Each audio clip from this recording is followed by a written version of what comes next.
Kota Bangkalan, Madura. Di tengah senja yang menyelimuti pasar kota dengan warna jingga muram, warung sate tengkleng Pak Mursid ramai seperti biasa. Bau kambing bakar yang menguar dari tungku, membuat siapapun menelan ludah. Dagingnya empuk, kuahnya gurih, dan cita rasanya membuat orang kembali. Selalu. Setiap malam, antrean panjang menghiasi lapak sederhana, yang sudah berdiri selama lebih dari 20 tahun itu. Namun belakangan ini, warung itu mulai menimbulkan bisik-bisik.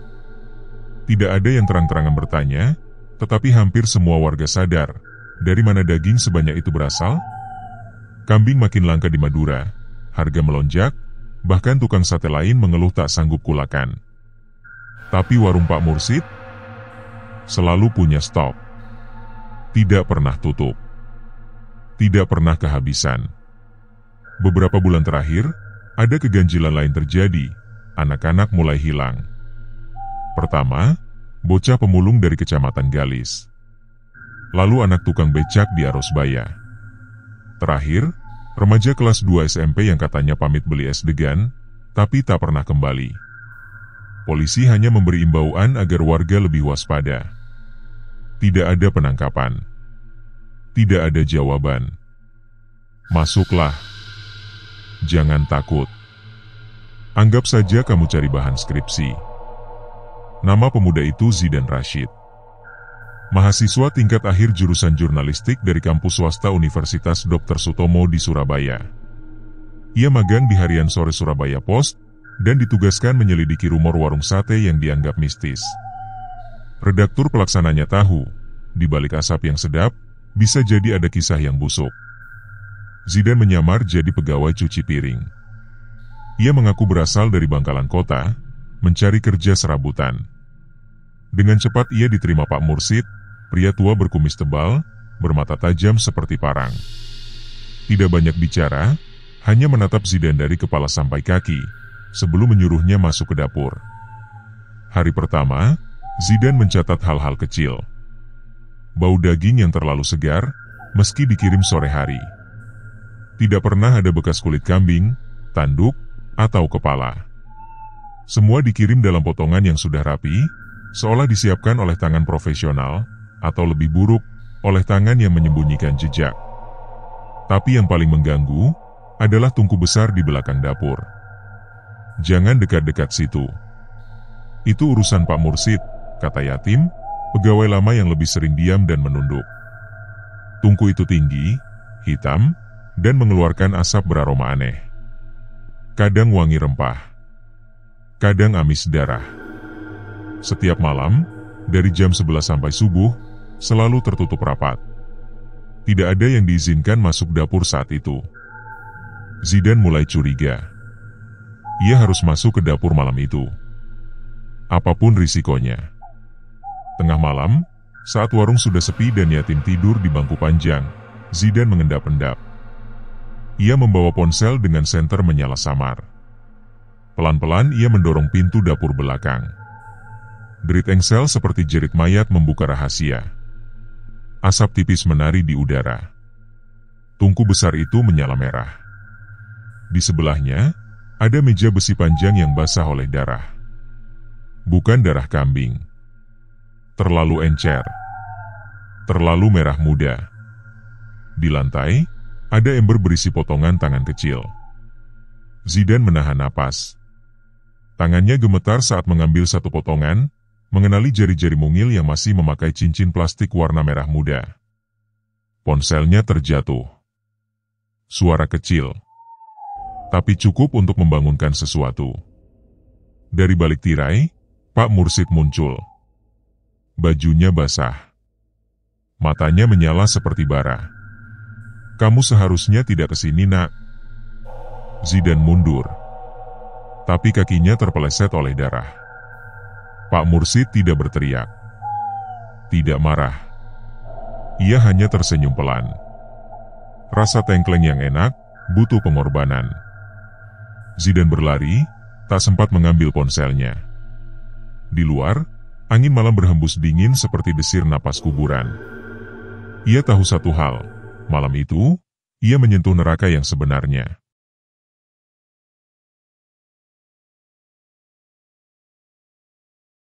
Halo para sahabat album misteri.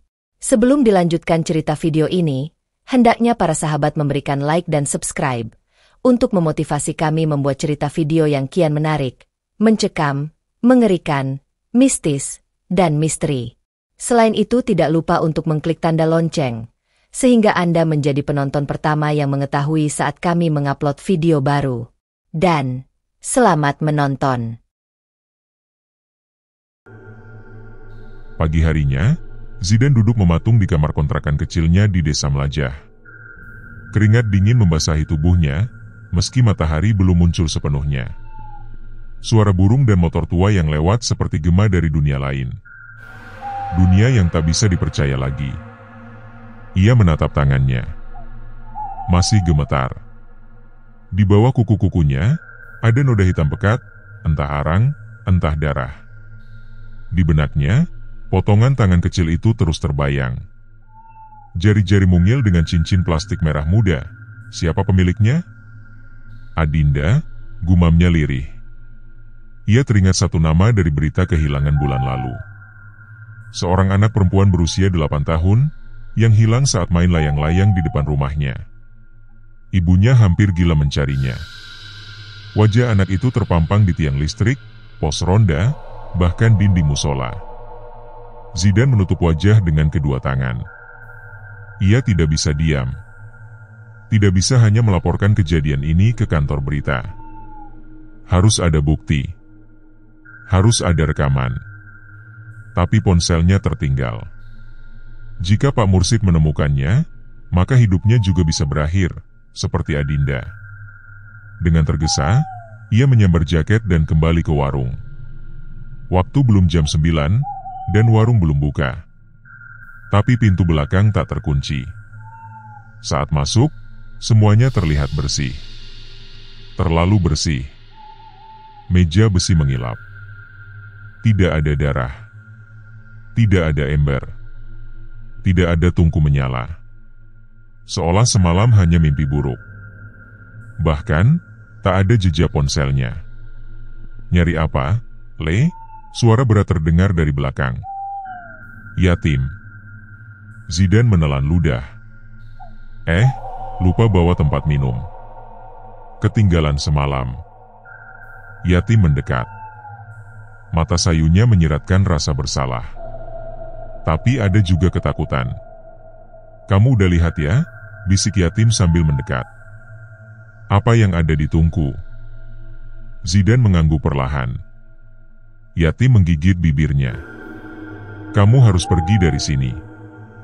Malam ini. Sebelum gilirannya jatuh ke kamu. Giliran? Yatim menunduk. Setiap 3 bulan. 1. Kadang 2. Anak. Perawan. Yang masih suci. Itu tumbal. Untuk sate yang enak, dan supaya Pak Mursid tetap muda. Zidan tak percaya. Dia itu, tua. Yatim mendesis pelan. Itu hanya topeng. Kulit. Di bawah itu, dia bukan manusia lagi. Zidan melangkah mundur. Ingin muntah. Tapi perutnya kosong. Dulu aku juga mau kabur, kata yatim dengan suara parau.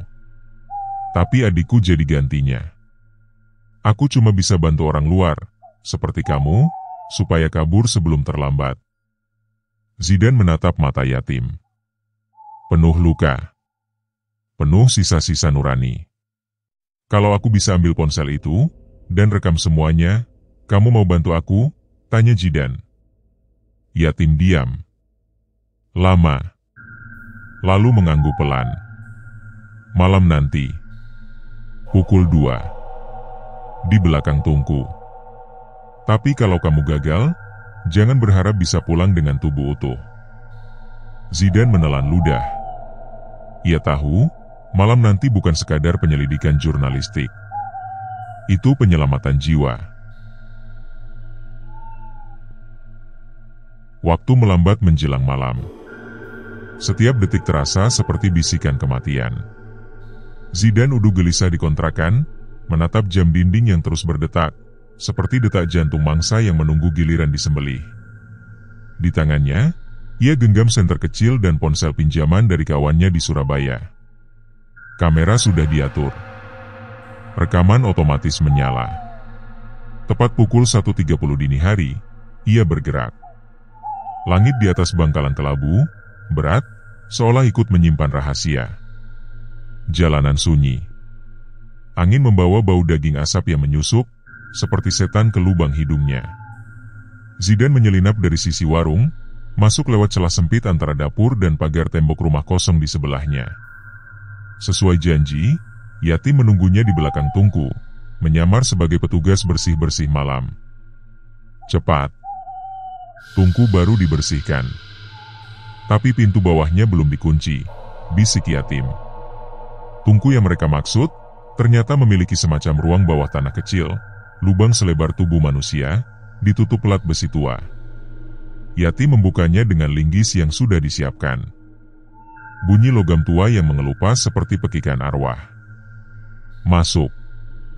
Tapi jangan nyalakan lampu terang. Di dalam itu, tempat mereka menyimpan sisa-sisa. Zidan turun perlahan. Bau busuk langsung menyergap. Bukan hanya bau bangkai. Ini lebih purba. Seperti daging yang disimpan bersama dosa. Langkahnya menyusuri lorong sempit dengan dinding batu yang lembab. Di sisi kanan, ada rak-rak tua berisi toples-toples besar. Isinya, cairan merah tua dengan benda terapung, kuping kecil, serpihan kuku, bola mata. Di sisi lain, gantungan besi berkarat menggantungkan pakaian anak-anak, seragam SD, kaos Doraemon, bahkan celana dalam mungil yang sudah berubah warna. Zidan memaksa dirinya untuk tetap fokus. Kamera menyala. Ia merekam semuanya. Lalu ia melihatnya di ujung lorong. Meja batu panjang, dan di atasnya, rahang bawah manusia. Masih basah. Gigi-gigi kecil. 2 gigi susu belum tanggal. Di sebelahnya, ada mangkuk tanah liat berisi darah segar dan kapulaga. Rahang yang tertinggal, bisik Yatim di belakang. Mereka tak bisa hancurkan semua. Kadang roh korban menolak dilenyapkan. Tertinggal, Zidan melangkah maju, tapi tiba-tiba lampu minyak di lorong berkedip. Langkah kaki terdengar. Berat. Serat. Napas seperti sapi kurban. Pak Mursid. Siapa yang menyentuh altar pengorbananku? Yati menarik Zidan ke balik tong kosong. Tapi suara itu semakin dekat. Daging malam ini masih hidup rupanya. Zidan menggenggam erat ponselnya. Di kepalanya hanya satu tekad. Kalau ia mati malam ini, video ini harus tetap keluar. Meski rahangnya ikut tertinggal. Pak Mursid melangkah masuk ke lorong bawah tanah. Tubuhnya tak seperti biasa. Wajah keriputnya kini tampak berubah, kulitnya mengelupas seperti topeng lilin yang mencair. Dari balik retakan dagingnya, terlihat wajah lain. Lebih muda, lebih halus, tapi tanpa ekspresi manusiawi. Matanya putih. Tak ada bola mata. Zidan menahan napas di balik tong. Di sebelahnya, Yati memeluk dirinya sendiri, bibirnya bergetar membaca doa dalam hati. Tapi suara Pak Mursid terlalu dekat. Nafasnya seperti angin dari kubur. Tiba-tiba, lampu minyak padam. Gelap total. Hening. Lalu suara langkah berhenti. Tapi Zidan tahu, sosok itu masih di sana. Mengendus. Mencium ketakutan mereka. Cekrek. Ponsel Zidan memotret otomatis. Flash menyala sekejap. 1 detik. Dan dalam 1 detik itu, ia melihat sesuatu yang akan menghantuinya selamanya. Pak Mursid berdiri di depan altar, tubuhnya kini nyaris transparan, dikelilingi sosok-sosok kecil tak berbentuk, seperti bayangan anak-anak tanpa wajah, merangkak di sekelilingnya, mengelus kakinya, menyembahnya. Suara-suara kecil seperti rengekan bayi menggema dari tembok batu. Senter Zidan jatuh. Lalu, semuanya sunyi. Sampai sebuah suara bergema dari arah altar. Kau mencuri rahasia kami, maka kau harus jadi bagiannya. Tiba-tiba dari bawah meja altar, muncul tangan-tangan kecil, seperti tangan anak-anak. Mereka menarik kaki Zidan. Menarik kuat. Mencakar. Menangis. Yatim berteriak. Ia mengangkat batang kayu dan memukul ke arah altar. Altar retak. Toples-toples pecah. Darah menyembur. Para bayangan meraung. Kesempatan itu cukup. Zidan dan Yatim berlari keluar lorong, naik lewat celah tungku. Tapi Pak Mursid mengikutinya. Merangkak seperti serigala. Mulutnya membuka lebar, terlalu lebar, penuh gigi anak-anak. Namun ketika tubuhnya melewati ambang tungku, sinar pertama fajar menembus atap dapur. Pak Mursid menjerit. Tubuhnya terbakar pelan-pelan. Kulitnya mengelupas, dagingnya meleleh. Ia berteriak dalam bahasa yang bukan bahasa manusia. Dan sebelum lenyap jadi arang, ia sempat berkata, "Kalian belum menang. Dapurku masih lapar." Langkah Zidan terseok menuruni bukit kecil menuju jalan utama. Fajar menyingsing, tapi matahari terasa dingin pagi itu. Di bahunya, Yatim limbung, hampir pingsan. Luka cakaran menghiasi kaki dan tangan mereka. Tapi mereka berhasil. Mereka hidup. Dan yang lebih penting, rekaman itu selamat. Setibanya di kontrakan, Zidan langsung mencolokkan kabel data ke laptop. File video berdurasi 30 menit itu mulai diputar. Kamera tersembunyi menangkap setiap detail. Tungku, rahang mungil, toples-toples berdarah, dan wajah asli Pak Mursid. Sosok iblis bertopeng manusia. Zidan mengetik cepat, membuat laporan investigasi dalam bentuk artikel. Judulnya, Dapur Neraka di Balik Sate Tengkleng Bangkalan. Ia mengirim file itu langsung ke redaksi harian Sore Surabaya Post, tempat ia magang. Email terkirim. Lega. Namun saat ia hendak menutup laptop, layar berkedip. File videonya menghilang.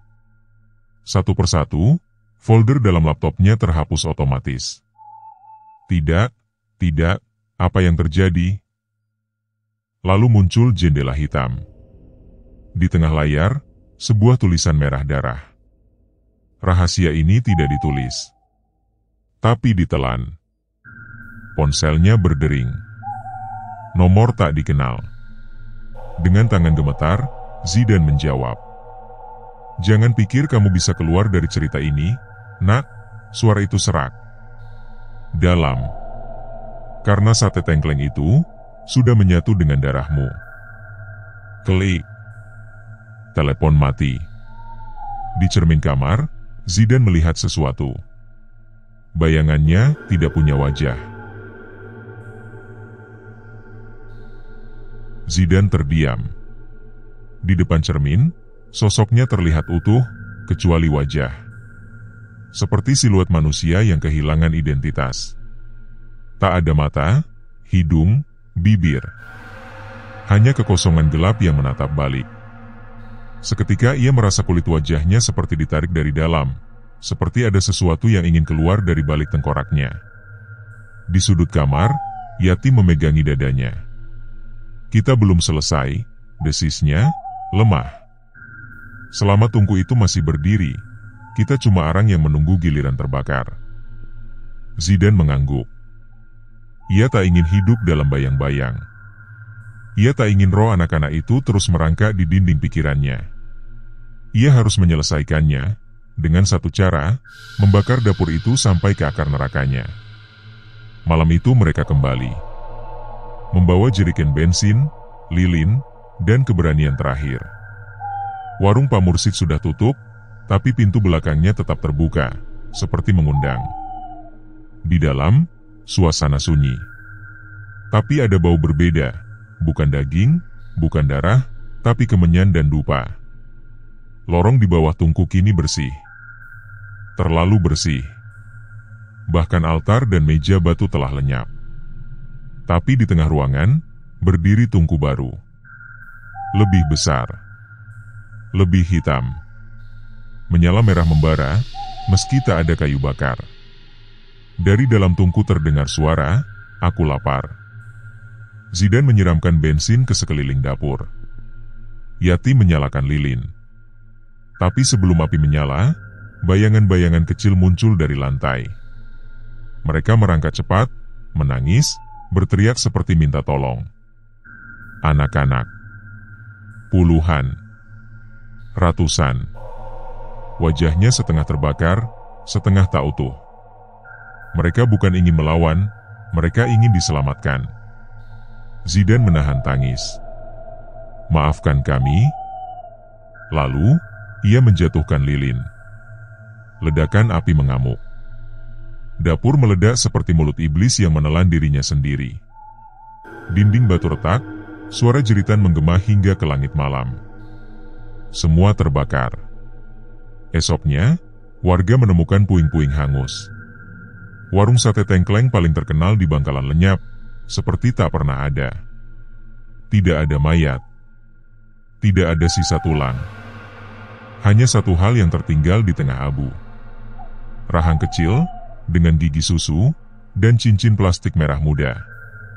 3 bulan kemudian, di kota kecil lain di pesisir utara, sebuah warung sate baru dibuka. Ramai. Antri.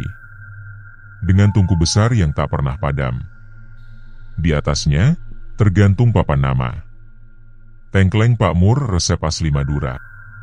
Dan dari belakang dapur, suara berat terdengar. Rasa tengkleng yang enak, butuh pengorbanan. Tamat.